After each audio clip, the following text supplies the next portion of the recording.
Okay. Oh, God. Okay. I don't really No, from the Midwest, but Jesus. I see where your misunderstanding arises. Yeah, it's called You White. You see, that in my hometown of Tribune, Kansas, and at school, see, everyone knows me. So this sort of thing never really comes up. Benjamin Wong. I forget that a society wedded to racial constructs constantly forces me to explain my very existence. Ronnie Chang, otherwise known as the Bowman. You see, I was adopted by Chinese-American parents at birth. So clearly I'm an Asian American. Even though they could put a picture of you in the dictionary next to the definition of wasp? You know, you can't judge my race by my genetic heritage. If genes don't determine race, what does? Maybe you'd prefer that I continue in denial, masquerading as a white man. Listen, you can't just wake up one day and say, gee, I feel black today. What do I got? A community with your people picketing of the... I don't know what kind of community you're talking about, but sure as hell ain't mine. What do you mean? I mean, if you want to call Chinatown your community, knock yourself out. Learn to use chopsticks. Try to find your roots in some dim sum parlor with headless ducks hanging in the window. Those places don't tell you a thing about who I am. Oh, I get it. You get what? Yeah, you're one of those self-hating, assimilated Chinese Americans. You probably call yourself Oriental, right? Look, maybe I can help you at home. I have some books that I'll be happy. I read all those Asian identity books while you were still slathering on industrial strength sunblock. Sure, I'm Chinese, but folks like you act like that means something. Like all of a sudden you know who I am. You think identity's that simple? So you can just tie it up in a neat package and say, I have ethnicity, therefore I am. All you damn ethnic fundamentalists. Always looking for easy answers. But you can't even begin to face the real mysteries of the search. So instead you go sitting and call it a day. Well then, so what are you? You're just a human being?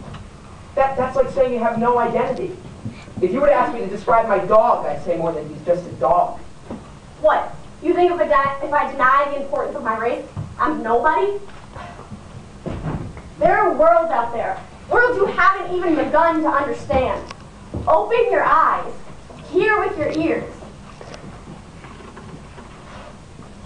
I concede. It was called a fiddle long ago. But that was even before the birth of jazz. When the hollering in the fields, the rank injustice of human bondage, the struggle of God's children against the plagues of the devil's white man, when all this boiled up into one bittersweet brew, called by later generations the blues. That's when fiddlers like Son Sims held their chin rests at their chest and sawed away like the hillbillies still do today.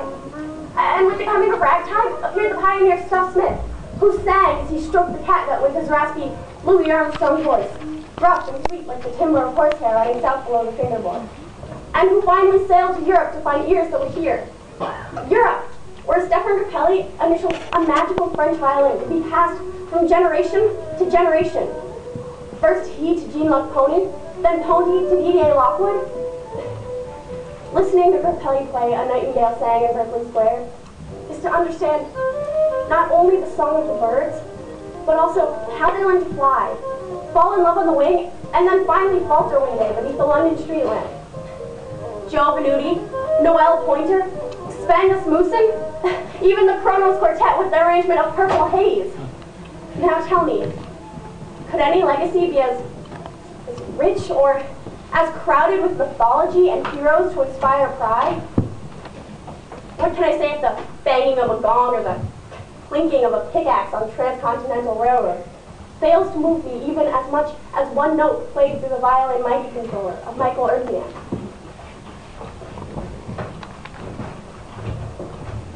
Does it have to sound like Chinese opera for people like you decide I know who I am?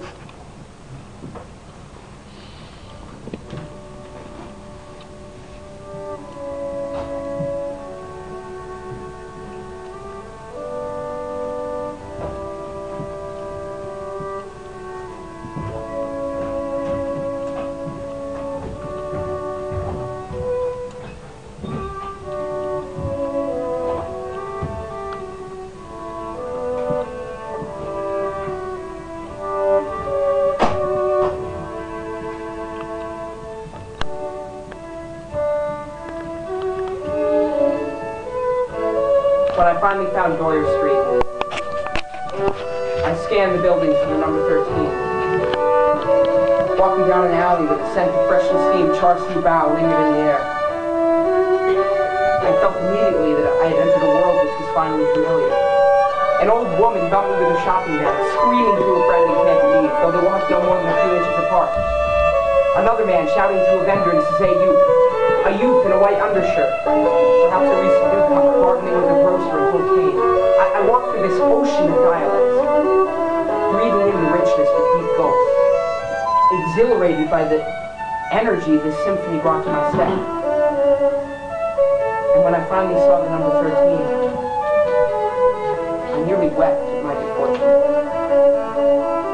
An old tenement, paint peeling, inner walls no doubt thick with a century of grease and broken dream.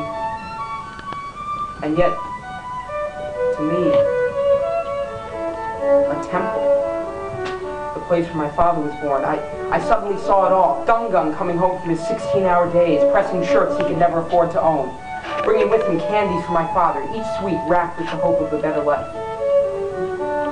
When my father left the ghetto, he swore he would never return. But he had. This day, and the thoughts and memories of his son, just 6 months after his death.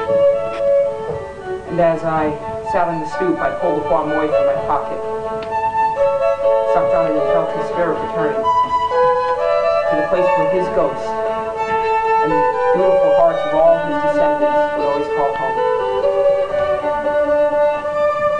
And I felt an ache in my heart for all those lost souls, denied this most important of revelations,